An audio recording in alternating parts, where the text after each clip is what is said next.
Good evening, everyone. Thank you so much for being here. My name is Alyssa, and I'll be your host tonight. I'd just like to thank you all for supporting your locally owned independent bookstore. It's with your support that we're able to continue to bring events like this to Boulder. If you have not yet purchased your copy of The Wanderer's Hávamál, we did have copies for sale. We are sold out, unfortunately. We do have book plates available that you can have signed after the event, and we'll put an order in for the book for you. We also have available some of Jackson Crawford's previous titles. I'd like you, if you have not yet done so, take a moment to silence your cell phones. And now for introductions. Jackson Crawford is instructor of Nordic Studies and coordinator of the Nordic program at the University of Colorado Boulder, and he maintains a major YouTube channel dedicated to students in Norse mythology, language, and culture. He taught previously at the University of California, Berkeley, and the University of California, Los Angeles. He earned his Ph.D. in Scandinavian Studies at the University of Wisconsin-Madison, and an MA in Linguistics from the University of Georgia. Please enjoy the event tonight. Thank you. Thank you.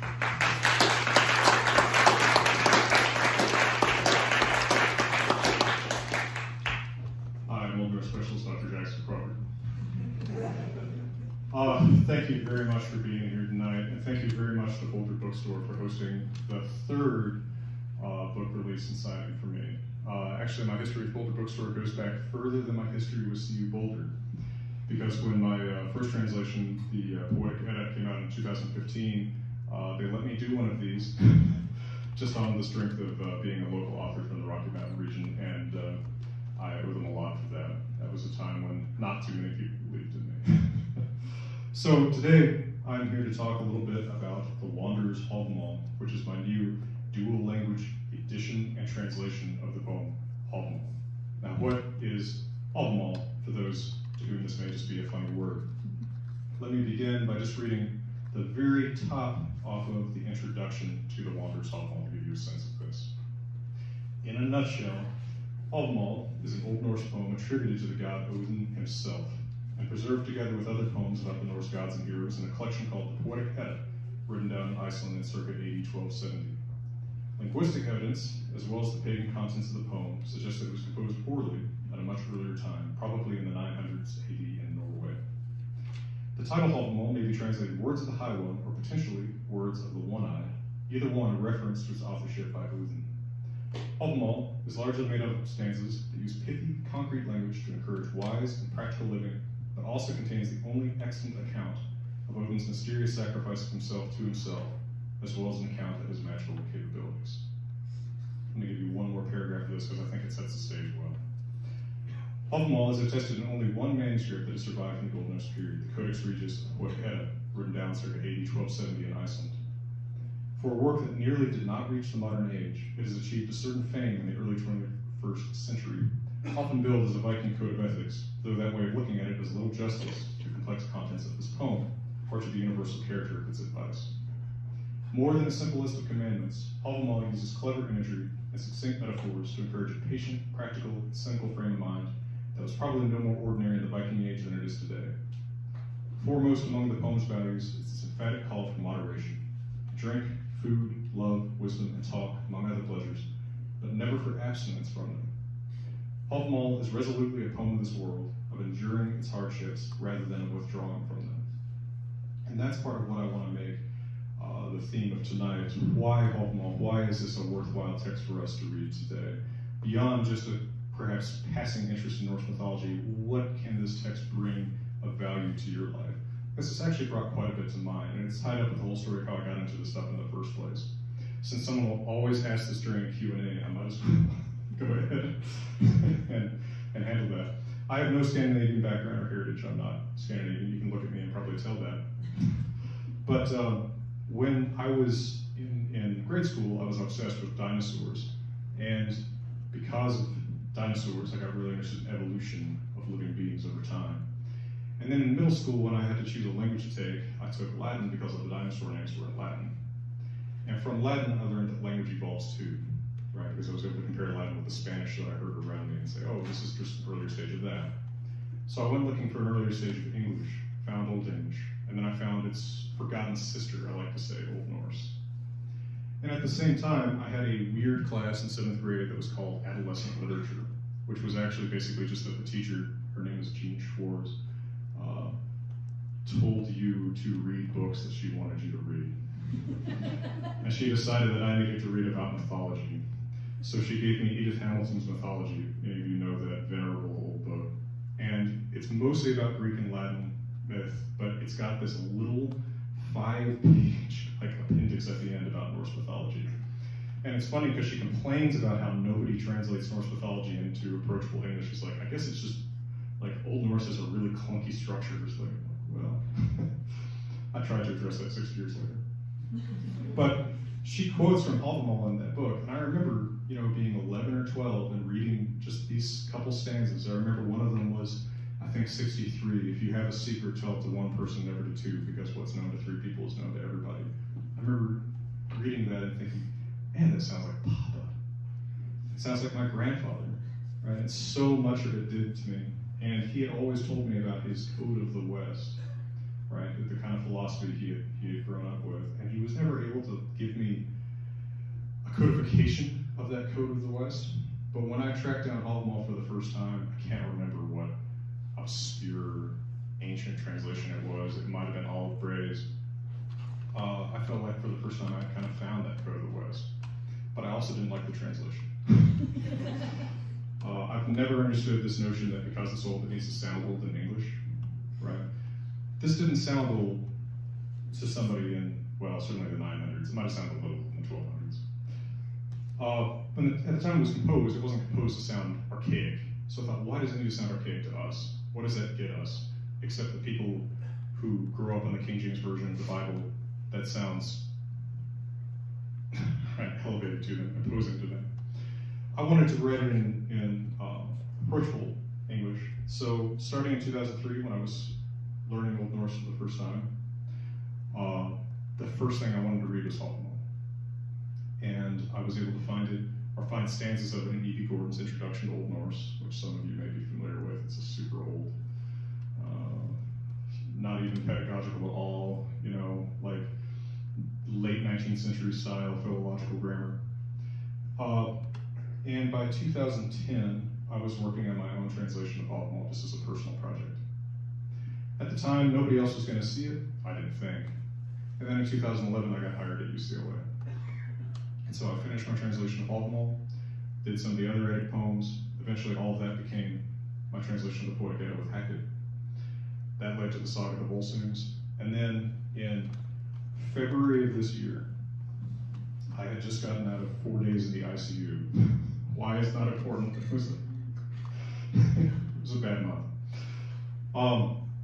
And I was still working on my 3rd book for Hackett, which is actually now my 4th book, translation of 2 more sagas, Saga of Herborn Heidrek and Saga of Hrolfkraki. And I was talking to my editor and I said, I just, there's been a huge wrench thrown in my time by this time in the ICU. I just don't know if I can finish this on the schedule we originally planned. He said, oh, that's okay. I had another book I wanted you to do instead. I said, okay. And he said, we get all these letters from people who want you to do dual language books. They want you to do Old Norse with English side by side. And I said, yeah, that sounds okay. Do you think it would sell? And hundreds of people asked about it. I said, okay, well, the Poetic Edda is a lot. I said, let's just do Hávamál, because I have continued tweaking that translation for all these years. Right, the version that finds itself in the 2015 Poetic Edda translation is more or less what it looked like 4 or 5 years before that, but I kept tweaking it the 4 years since. And I said I could pretty easily put together that Old Norse text. I've got all the scans. I've taken a close look at the manuscript. I've got scans of the manuscript in huge resolution. I can do this. I can write that commentary. It's fine. He said, can you do it before, summer? I said, yeah, why not? I'll give myself carpal tunnel. So I did. I spent a couple months where my left arm was completely useless. But I got it done, and I could never have gotten it done if it was any text about Hávamál, because I have spent so much time with this text over the past 22 years. I am, I think, a Hávamálist.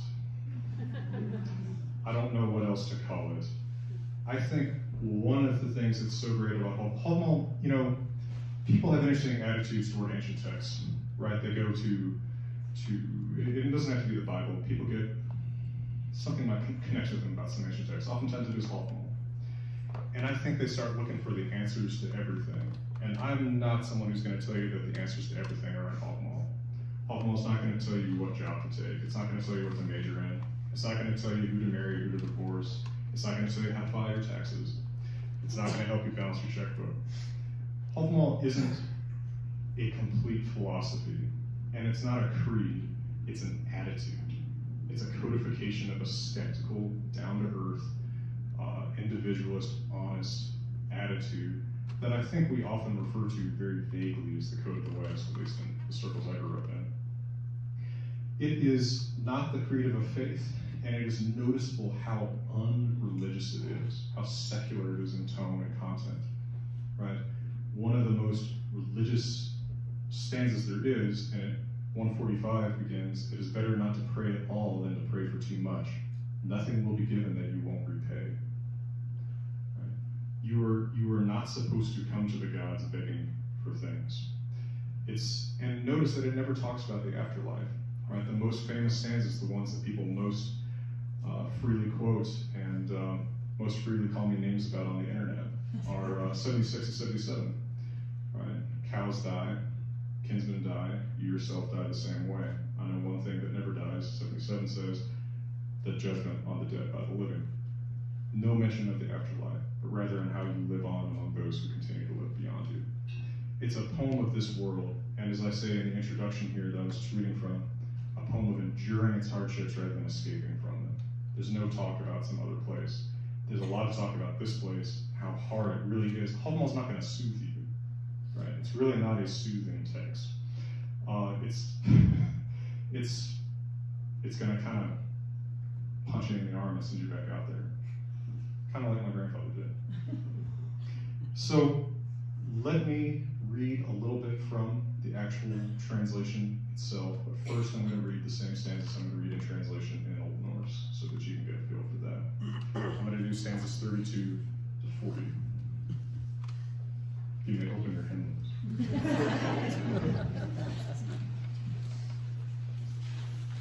Oh, you do it. This is power. If I did that in a class, people would be leaving already. But you're all doing it. This is spectacular. This is a great audience. Will you come take my classes? All right, I'm going to start with 32. And please note, I use reconstructed Old Norse pronunciation. Something I have to say in every single video, or people screaming it. They do anyway. Gumnar margir skaginhóðir, en att verði rækast.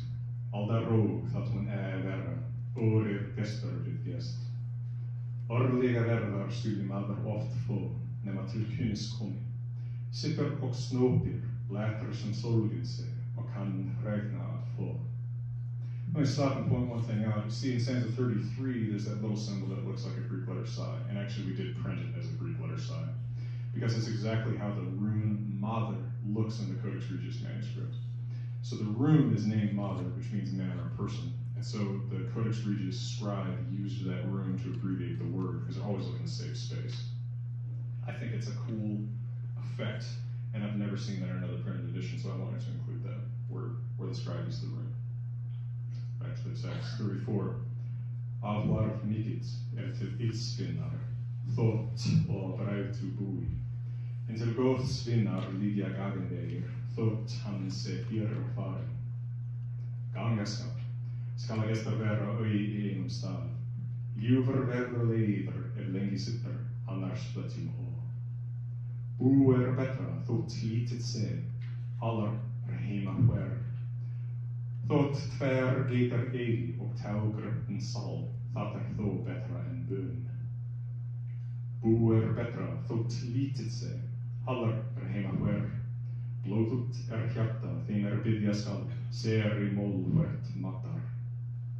Og opnum sín, ska la madr välja av fettiganga framar. Því att ovist är att kvitta när värre och väg moti gers förutkomma. Fanka ek mildan man että svå matagrodan att ej där tidiga teit. Että sinns fjör svå gavlan att leidse läunit thei. Fjör sinns fängelsever skylt madar förfå. Oft sparger leidun att hever juvun huggat vart gänger värre än varje. Now, in the translation of the book, that is parallel. Many men are kind to one another, but will fight at a feast. There will always be conflict between them. A guest will fight a guest. There's no paradise, there's no solution to conflict, just it's out there, right? That's one thing I love about Hávamál is how frank it is about these things. It's a long, you should eat your meals early unless you're visiting a friend. A hungry man sits and gets sluggish and his wits are impaired. It's a long and crooked walk to a bad friend, even if he lives nearby, but it's an easy road to a good friend, no matter how long the journey. You should keep moving. You should never be a guest forever in any one place. Your welcome will wear out if you stay too long beneath another's roof. It's better to have a home, even if it's little. Everyone should call somewhere home. Even if you own just 2 goats beneath a faulty roof, that's still better than begging. Better to have a home, even if it's little. Everyone should call somewhere home. Your heart will be wounded if you have to beg for every meal from somebody else. Never go even a single step without a weapon at your side. You never know when you might find yourself in need of a spear. I have never met a man so generous or so hospitable that he would not welcome repayment. Nor have I met a man so giving that he turned down a thing offered in return. Do not be so sparing in using your money that you don't use it for your own needs. Often what you save for your children will end up in the hands of your enemies. Many things go worse than you expect. It's a poem of the real world. Right. Now, that is what I tend to call the academic translation that I put facing the Old Norse here. And the similar one, of course, is in the book from 2005. Let me also read you those stanzas in the Cowboy Hávamál. Now, the Cowboy Hávamál, not everyone may know this, but it was written in one night, over more than 1 glass of Jack Daniels, which was my grandfather's drink, so it was appropriate. It was in January 2012, and what had happened was someone on a Norwegian blog that I think doesn't even exist anymore, although it might, I think there's mirrors of it anyway, had written Hávamál for Dummies. And so in Norwegian, he had taken every single stanza and he had made it a 1 or 2 word lesson. It was really awesome. Like a bunch of them were just, half of them were just like, shut up. It's a lot of Hávamál's telling us, be quiet, don't be just talking. And he said in his comments on this, something like, I don't think anybody but a Scandinavian could possibly have as personal of a relationship with Hávamál that they could do something like this. And I just sort of said, hold my whiskey. And I did it in one night, and I put it up on my old blog, my shameful old blog. That needs no mention among those who don't know what I'm talking about. And it made its way into the Poetic Edda, and now, of course, it's made its way into the Wanderer's Hávamál, and I'm very happy that it did. It is the most me thing I've ever done, trying to channel the Wanderer's Hávamál, the wisdom of it, into the actual voice of my grandfather. It is, I still hear him in it. Now, just a word, since there's 1 or 2 kids, there's 1 or 2 mild profanities. Mild, by Boulder standards. So I'll start with 32 again. That's on page 168. A fellow might be nice enough. There's still something that'll make him want to fight. Where there's more than one man, you'll eventually have a fight. You shouldn't sit around and wait to eat all day. Go ahead and eat, unless you're eating later with a friend, otherwise it'll just be useless. Don't concern yourself with anybody who won't repay your friendship in kind. Better to walk a long way to a friend than a short way to some ornery jackass. Don't overstay your welcome. Folks like company, but not too much. And start to resent a guest for long. So get going after a while, or you'll get on people's nerves. Doesn't matter where you live, as long as you have a roof over you. Better to call someplace home, even if it ain't much to look at, than to beg for everything. doesn't matter where you live, as long as you have a place. Better to call a place home, or you'll feel worse and worse as you beg for more and more. Keep your guns close. I don't care what they say. There ain't no telling when they'll be called for them. Our man has a shot. Don't think a generous host wouldn't gladly take something in return for your room and board. Never seen a man so nice, he wouldn't like a little in return. Don't save so much money that you don't use any of it. You'll die after all, and it might not go to people you like. The world ain't aiming to please you. That actually reads truer to me than the academic translation, and it always has, because it actually sounds to me like how I picture it. Perhaps uniquely, I picture him as an old, bald man. That seems to be rare. Trails, but my grandfather was bald. So, you get the Old Norse and English facing translation, the cowboy Hávamál on the back. In the front, you have my introduction, in which I try to answer most of the questions that people have about Hávamál in general. And then I also was able to put a commentary into this, which takes up, I think, most of the, maybe not most of the page count, but a good bit of the page count after the Old Norse and English text. That was designed mostly with fairly beginning Old Norse readers in mind. People who are approaching, maybe like I would have early on with just Gordon, just Cleesby Bibson, these dictionaries you can fairly easily find online. Trying to explain just words that are weird, or places where maybe I interpret something differently from how somebody else does. Of course, I realize looking back over it, I can't cover every single place where somebody might have disagreed with me, but I tried to kind of cover the main places where I feel like people ask. There were a couple points that actually did not ever make it into the commentary because they occurred to me like in the last 5 days before this manuscript was sent in. I suddenly had this big burst where all of a sudden I just noticed all these things I hadn't noticed before. Maybe that sounds like a bad thing, but I thought it was a good thing. And actually, one of the things, I'll point out to you something. In stanza, I can usually put my hand on this pretty fast. I practically have this memorized now. I've probably read this 150 times this year, and that's probably low. 135, which is on page 68. You see in the Old Norse, Gespu ne goya ne ogrend rakir, get through volodum vel. So, never spite a guest. And then the second line after the low fault small formula, so the second to last line, ne ogrend rakir. That is really, really clearly, plainly what the manuscript says. No one has ever translated it directly, and I didn't either originally, because I just noticed that nobody translated it literally, and like, who am I to judge, I guess? That was my attitude 9 years ago, but this time when I was looking at it, I said, you know, I'm just gonna say what that says, which is, don't spit on his entrance. And I don't know what that means. Don't spit on his entrance. Yeah. I don't know what that means, but it's plainly what it says. There's no other way to read. The manuscript's actually very clear on that page. Actually, that verb here is related to English wretch, right? So that kind of sound. Perhaps this is a trace of some lost apotropaic against some kind of unknown stranger coming to the door. Perhaps, bringing some kind of curse or evil eye one might not know about. There's similar customs elsewhere in Eastern Europe, for example, spitting to avert certain ill intent on the part of strangers. So I don't know what it means, but I decided to leave it in, and that was so late that it didn't make it into the commentary, but it's worth mentioning today. I also threw in some related texts. So starting on, page 141, I've included Dara Ljóð, which is a poem about Valkyries. It's actually by Valkyries, spoken by Valkyries, in Njál's saga, although it's much older than the saga. 2 poems about dead heroes who come to Valhalla, Eriksmal, in memory of King Erik Bloodaxe, and Hávamál, in memory of King Håkon the Good, who was a Christian. And his people decided to ignore that. And the poet Oyvind Skoldaspiller, Oyvind the Plagiarist, composed a poem about him arriving in Valhalla, and the last stanza of which has the lines, Døya feng, Døya frender, cows die, kinsmen die, probably borrowed from Hávamál. I'm certainly willing to believe that the guy named the Plagiarist is the one who did the borrowing.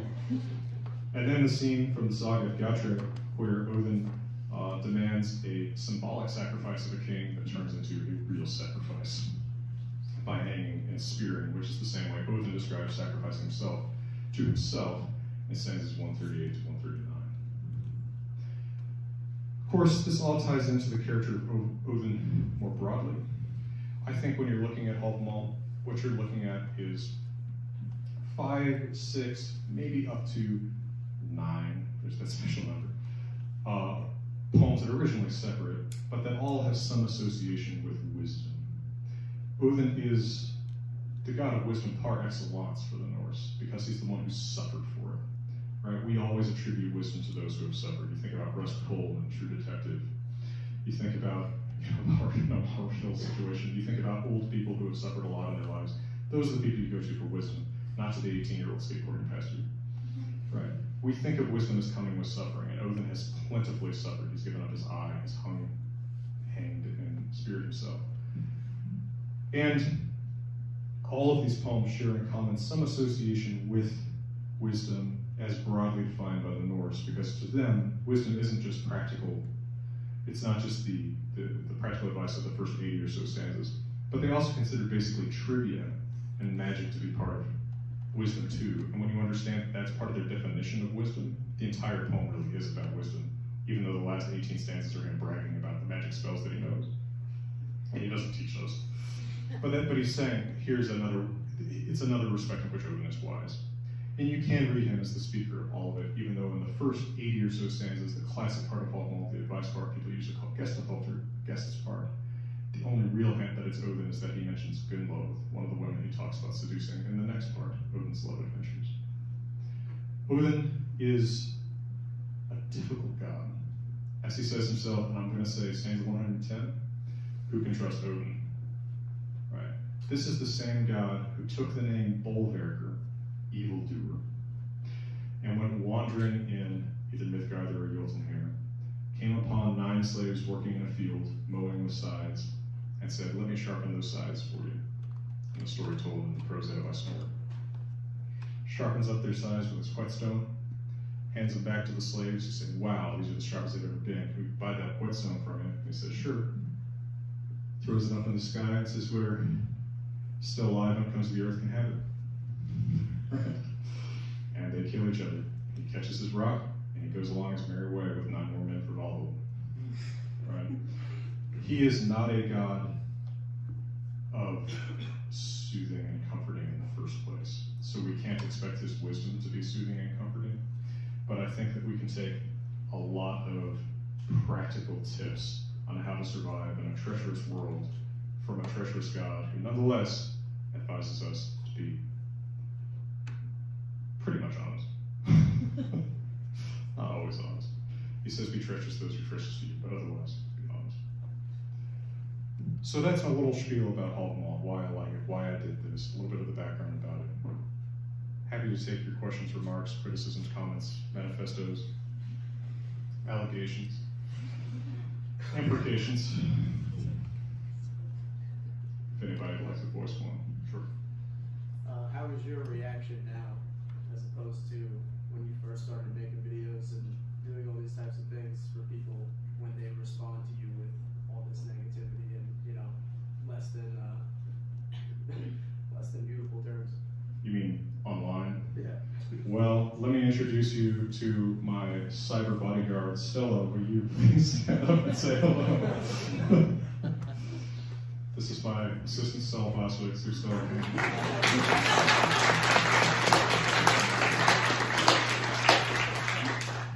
Stella is the person who actually handles the YouTube comments. And my public email and other stuff like that. So I actually don't see very much of it. And that is by design. I don't feel threatened by it, but I don't like seeing it, right? There's a certain point where, waking up to people saying, "You need to die in a concentration camp." It's kind of like, this doesn't make my day better, And I think it's the same like 5, 16-year-olds, but no, I still, of course, naturally encounter it now and then, but more and more, like, originally it affects me a lot more. Now I'm more inured to it, and also I have the armor, so. I would say a certain part of me actually feels a little bit of pity sometimes when I look at this stuff, because I say, what are you doing with your life? You know? Like, do you really think calling me this name and that name, like, I have the influence of a box turtle, pal. Right? Like, go out and change your life. Don't trust me on the internet. So I don't know if that answers your question. I'm not familiar with what people's problems Nazi with this. Norse mythology is very popular with Nazis.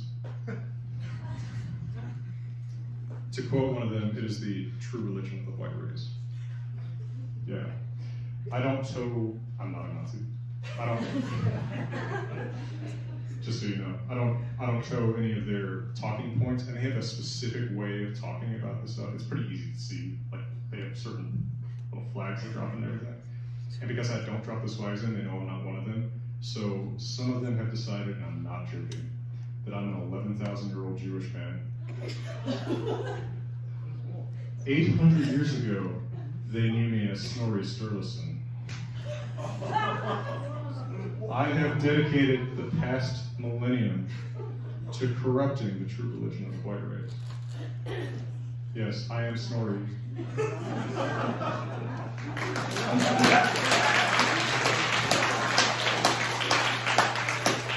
I'm sorry about the thing in the Prozetta where I said that Featherfulnir is a hawk and an eagle, and the hawk sits on the eagle's face. I was really confused by the different poems in the book.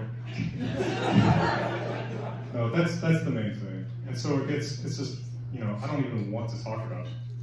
Just like, to me, even talking about it is now, it's giving them airtime, right? But the fact that I don't means they come after me.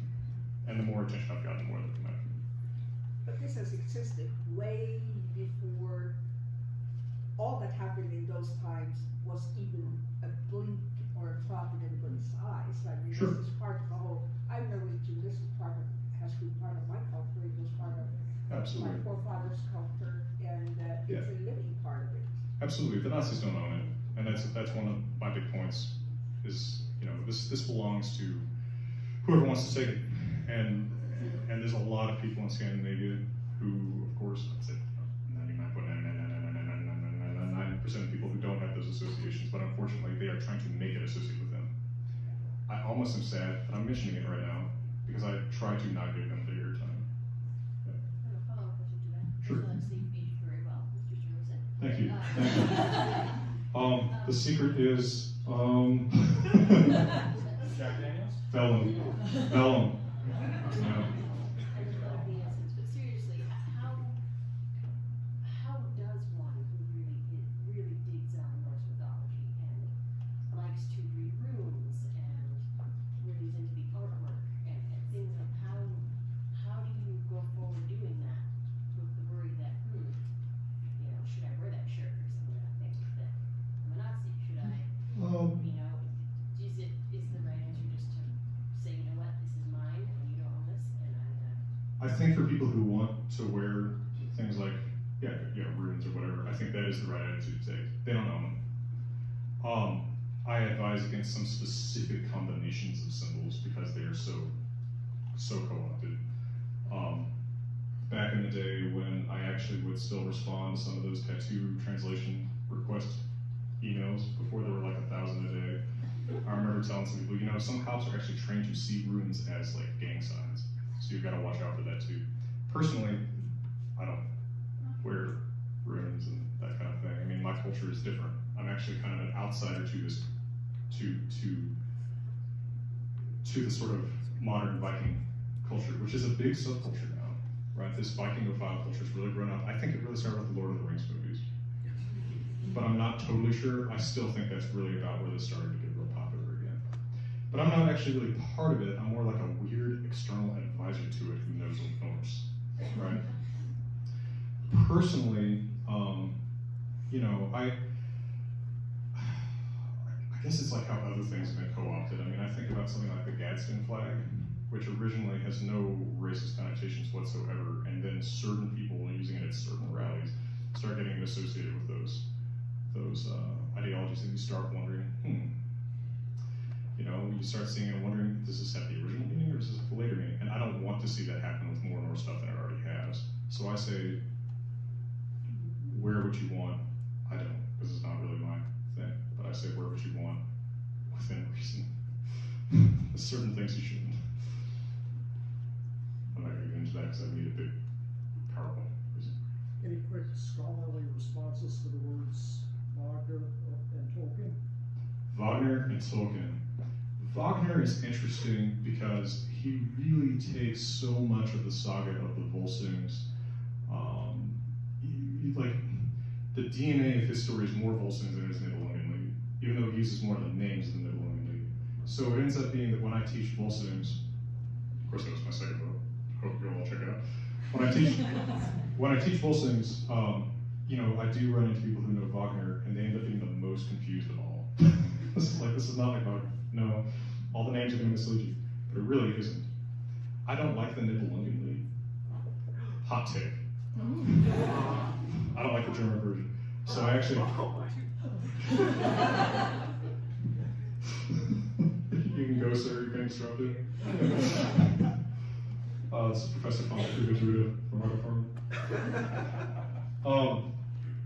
So I actually kind of appreciate that Wagner mostly pulls from Volsungs.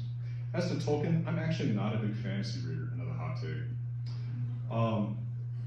I think he has done a lot to make this very popular, and I think that is both good and bad, because I think a lot of what actually brings people into an interest in Norse stuff today is frankly, it's like the atmosphere of the Lord of the Rings movies, right?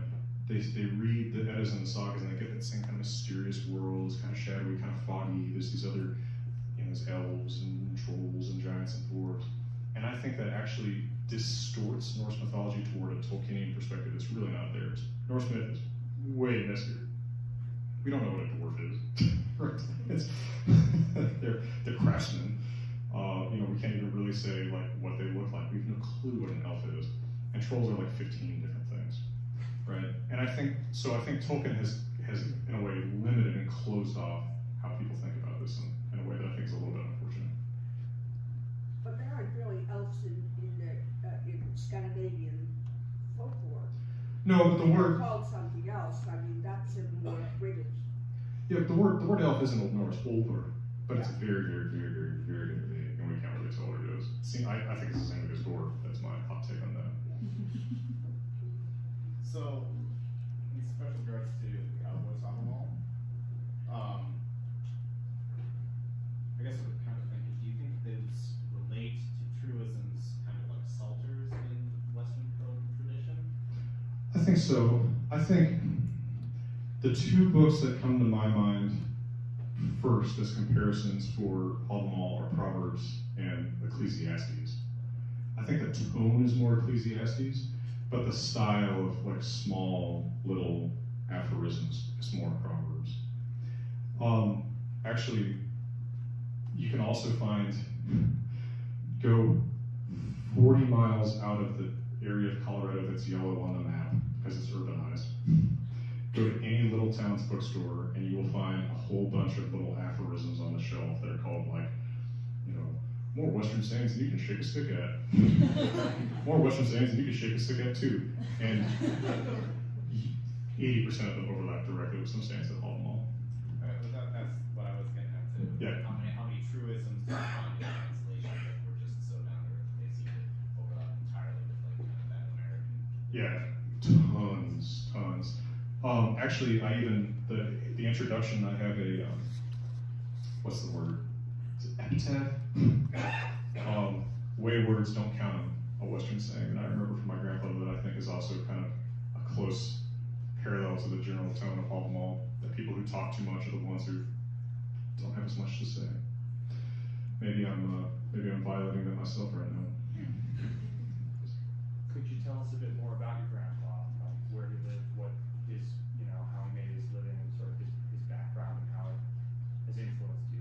Sure, he was a mining engineer, born in Texas, worked in mostly Utah, Colorado, and North Carolina, and he retired to Colorado, to the Canes, actually out here in the early 1980s. And so my dad's in the oil business, so we moved around a lot. So my grandparents' house was kind of my anchor throughout my life, and I did live with them for some they became a real second set of parents to me. And he died in 2009, and my grandma died about 1 month ago. So, rest in peace. Yes. Do you think that this text is something, since it's your job and you study it, that you'll continue to study, or do you think you kind of have it down and you're ready to move on to something else, or in 5 years will you still have more to say about this? That's an interesting question. I don't know. In 2015, when the Poetic Edda translation was published, I was in a strange place in my life. I had worked at UCLA, the job had ceased to exist. I was a janitor at a museum, and that book came out, and I thought, this is the last thing I'm ever going to do academically. And then I got hired at Berkeley, and then I got hired here, and so things kind of turned around. I took a second look at this, realized there was more to say about Hávamál. Same thing could happen in the next 5 to 10 years, I think. At the same time, my wrists and elbows dearly tell me that I have time for a little while. So, one possibility actually is a Wanderers series. We've talked about this. Next would be Wanderers Boulder, taking the various poems of the Poetic Edda and doing these dual language editions with related text and commentary. I'm potentially interested in that, but I also have another project. I've always got 5,000 things going on. I've got another project I can't talk about yet. I may be able to talk about it as soon as tomorrow. But I can't talk about it right now. Stay tuned. So that's about 45 minutes, I think. Should we transition to signing? All right, I'll do that. Thank you very much for your time today. Thank you, Boulder Bookstore, and I'll start signing some books.